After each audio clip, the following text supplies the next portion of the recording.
Okay, connecting. Good. So, hello, Linda. It's nice to see Hello, you. Thomason. Thank you for joining me today to talk Yeah, about your role and your work in the summer literacy. sure.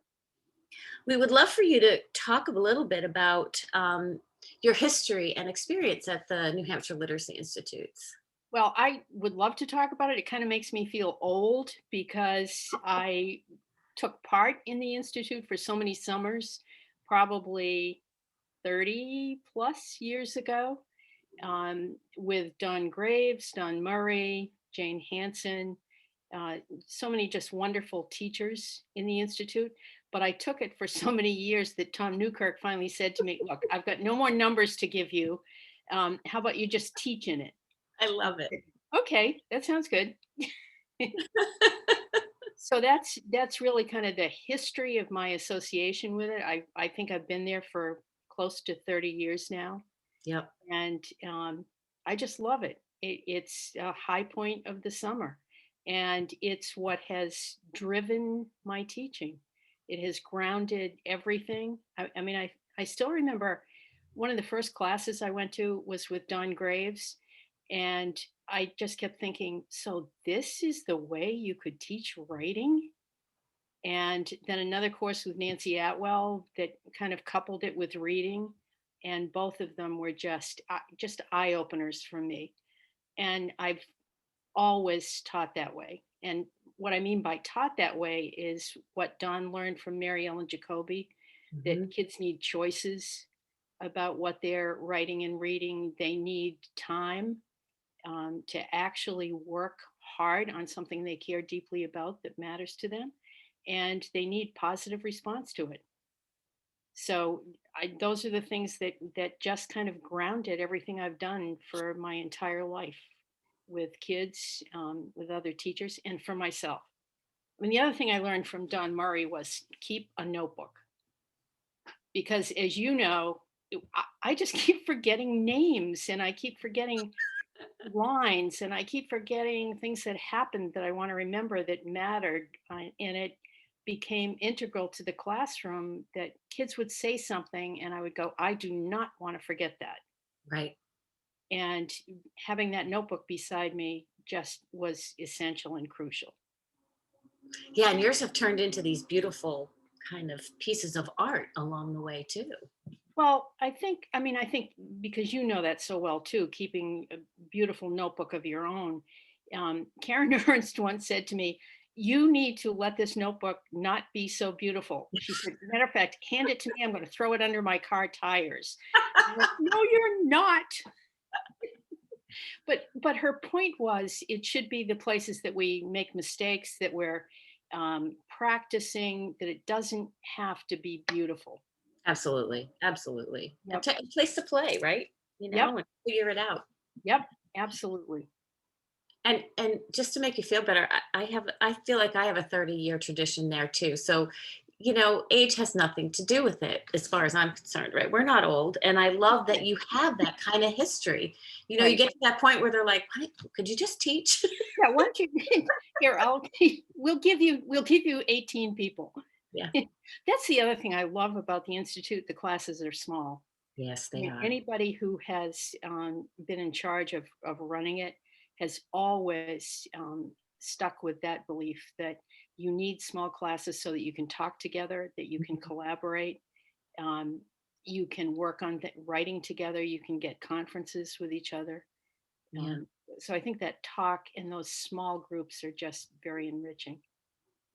And it's so powerful for you to say that, so much of your teaching is grounded in this because so many people now look up to you and see you as this strong mentor and, somebody they can't wait to come back and learn from. And you keep coming back and they keep coming. Well, I think I which I feel very lucky about that.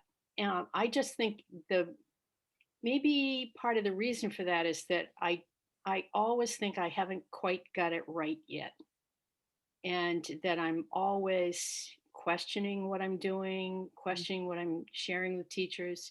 I was always questioning what I was doing in the classroom. This worked beautifully for the last 2 years, and all of a sudden, it's not working. What Mhm. has gone wrong? What has changed? What can I do differently? And I think that's what I like about the Summer Institute. You can talk those things over honestly, Mhm. um, with all the teachers who come from all over. Yeah. That you have those opportunities to say, this is not working. What can I do differently? Yeah. Which is ultimately so empowering for teachers, right? To admit that everything doesn't go perfectly all the time. No, not at all. I just wrote a piece for Jen Ochoa, did a book for NCTE. And I said, Jen, this is what just happened in my classroom. And I always have the kids get in a circle at the end of the quarter to read their best pieces. And so the kids came in, I had all the chairs in a circle. They got out their portfolios and we sat there in silence for 45 minutes. What? I read my piece of writing as a model, had the kids write response, and then no one volunteered to read.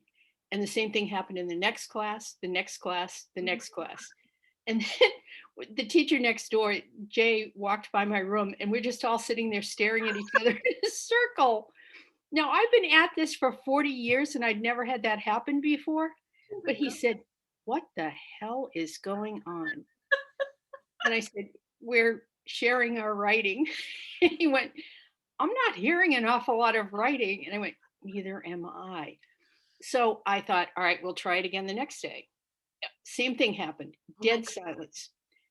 Third day, I put the chairs back around the tables, and the kids come in and they go, "Aren't we sharing today?" I mean, that's the beauty of working with eighth graders. And the whole piece that I wrote was, what happened that I did not set up? Um, and so the whole piece that I wrote, what went wrong that Wow. those kids were not willing to share? So, I mean, even after 40 years, you think everything goes perfectly in a classroom. It never does. Never. I mean, I Never. think there have been 1 or 2 days in each year that I go, that worked really well. Yes. But it's hard work, and especially this year, what teachers have been having to do through the pandemic, I just give them so much credit. It's beyond anything I can imagine.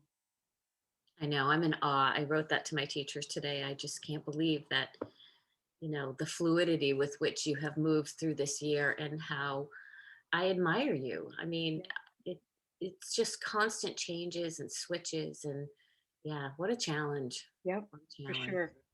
But they all rise up. It's amazing to me, you Well, know? the teachers do and the kids do. Yes, The kids absolutely. do too. I worry about some of the kids that they might have lost, but I know that so many teachers are working hard to figure out, how do I get those kids back? How do I engage them? So maybe that's the strength of what's happened during this pandemic, Yes. and having to go virtual. How Yes. do I get those kids back? Because a lot of times those are the kids in the classroom that you don't see Right. because you're surrounded by 25, 28 other kids. But now you can see they're not logging on. Now I can see something is Yeah. not working. So how can I connect? Yeah, it's a perfect opportunity to reimagine what we're Yep. doing. Let's Yep. hope it comes to fruition. So talk to us about your course this summer. What can people expect and look forward to? So, well, I'm kind of excited about this course.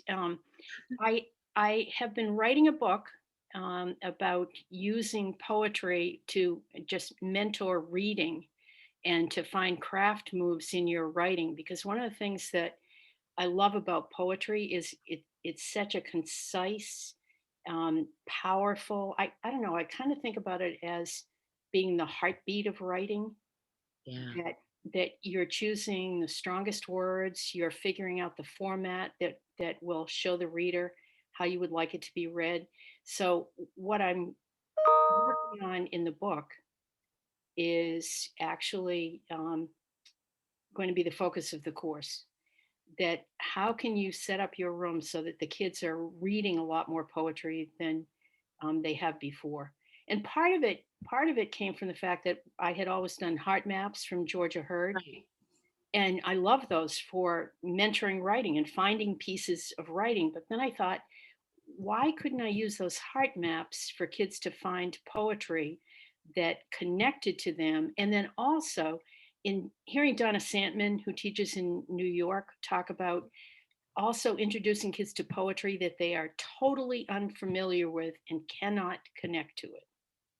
And so how do we show kids other worlds through just the poetry that we might introduce them to and the poets we introduce them to?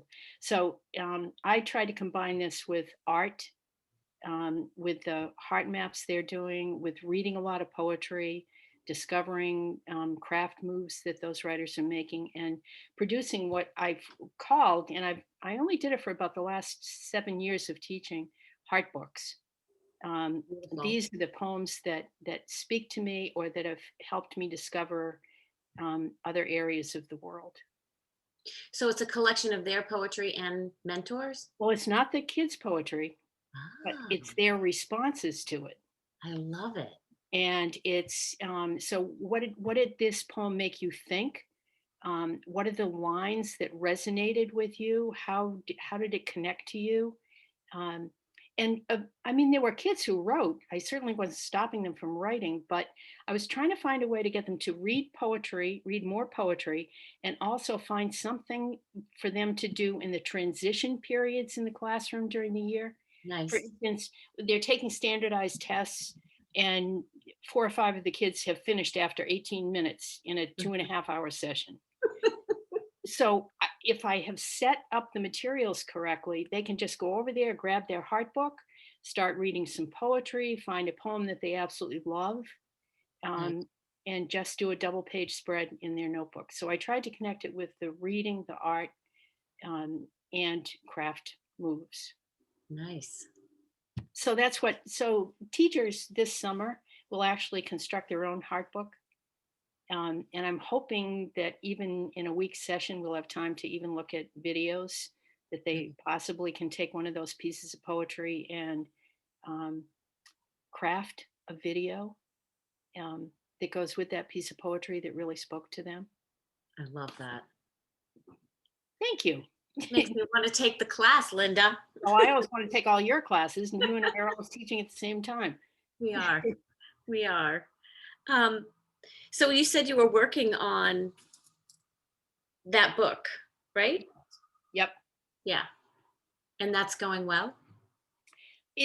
Yeah, it is going well. What takes the most time is finding all the permissions from the kids, quite I honestly. And then there's a lot of artwork in this, I love it. and so you you really have to have planned ahead of time that I collected a lot of the permissions ahead. But Yeah.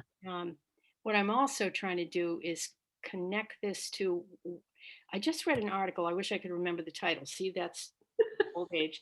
About the brain on fiction, and there was another one, the brain on writing. And I'm trying to weave into this um, the writing that kids are doing. Wait a minute, this is cut this out because Okay. this is not exactly what I wanted to say. So you're going to cut this piece out, right? Okay. Okay, good. Um, now I totally forget where I was. The brain on writing. Oh yeah, that forget that one. I'm not Okay. going. That's to. cut out. Yeah. Yeah, that's cut You out. were talking about this book and getting permissions and, sort of it all coming together. Well, the thing that struck me the most about this when I was looking all week long, I've been trying to get all the permissions together, but every single time I pull out a kid's folder, I just am struck by the energy and sophistication of their writing, and it just makes me miss them. Absolutely. I mean, That's I the just, worst part. yeah, I mean, I, I'm happy that I'm not having to do the remote teaching, but I'm not happy that I'm not working with 14-year-olds every day. I read their writing and I just think, man, he really worked hard on this piece. Yeah. Look at this lead, look at this ending. So that's been energizing again for me too. So when you're putting the book together, just seeing the kids writing and their illustrations, Yeah. um, are just phenomenal. Yeah. So it's been a good process for me, but it also makes me miss them more. Yeah. I think everyone's missing their kids right now. I mean, Sure. I definitely am. No time with kids is just such a shift, because And everything I'm doing is like this, and it's the weirdest thing. right. Yeah. I don't know. There's something, even those kids who refuse to read their writing for 3 days, um, there was still there was energy in their resistance Yes. that made me really rethink, what do I need to do differently Yeah. that this went wrong for this group of kids? Yeah. What happened? And I think that's what keeps us going back into the classroom. What could we do differently that really engages the most kids with things that matter most to them as writers and readers? Perfect. Exactly. And if we would just focus on that. Yes. It's so simple. I know, it's so Hard simple. work, but it's so simple. Right. I could Yep. not agree more. So, what would you say to someone who has yet to spend time at the Summer Literacy Institute? I would say it gives you energy for an entire year. That just being in a class with another group of teachers from all everywhere, we in schools never get a chance to really talk professionally with other teachers and colleagues. I mean, we're always talking about things that don't matter quite so much. But when you get into those classes, you get to be able to talk to each other, honestly, authentically, and because it really matters to you to do the best that you can with kids. Yeah. I had 2 years ago, I had a young man from West Point, Hmm. and when I realized he was from West Point, I got a little bit panicked about what we were doing in the class. And I thought, oh my Lord, he probably wants this much more structured. And I thought, no, I'm going to do what I always do. And because this is a reading, writing connection class, I really want to give them choices about what they're writing, choices about what they're reading. We'll have one on one conferences. I did nothing different. And at the very end, probably the biggest compliment I got was, he said, "This class was a breath of fresh air. Thank you." Perfect. And I thought, he's going back to West Point. I hope he teaches like this. Yes, exactly. Exactly. And that's the thing, right? Once people are exposed to it and go through that process themselves, you're forever changed. You can't really go back. No, no. I mean, somebody on Twitter the other day said something about, um, do you make kids refine? No, they didn't use the word refine. Do kids have to hand in all of their writing? I think that's how it was. Everything they write has to be handed in for an evaluation. And I thought, how can you even ask that question? If you're teaching writing, you should be writing, and you would know full well that you can't take everything that you write to a finished draft because you were playing.